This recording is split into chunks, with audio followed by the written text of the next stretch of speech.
Hello guys, good morning. Naday ko diri sa Samal Island Camp Holiday naka-quarantine.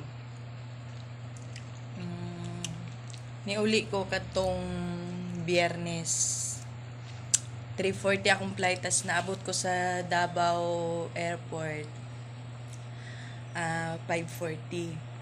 Then gisundo ko og kanang LGU sa Samal kay sa Samal talikod man ko uli. Ako dahil gibuhat nga para makauli ko. Ah,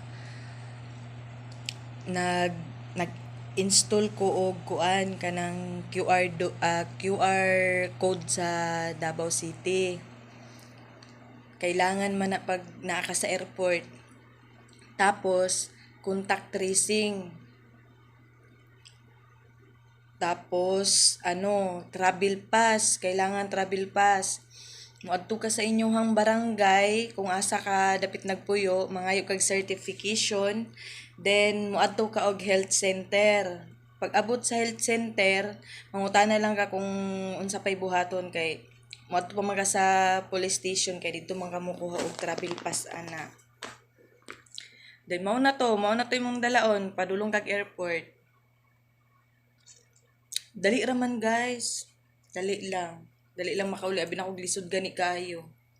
Pero maula gini kay pag-abot sa inyong lugar, i-quarantine ka pero okay ra. Nindot man kayo pud ni diri mura pugog ka ng kuan ba? Ni dato.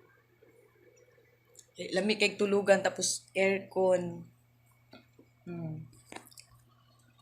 Tapos pag human ako og quarantine diri ambot kay swab test pa man daw niya.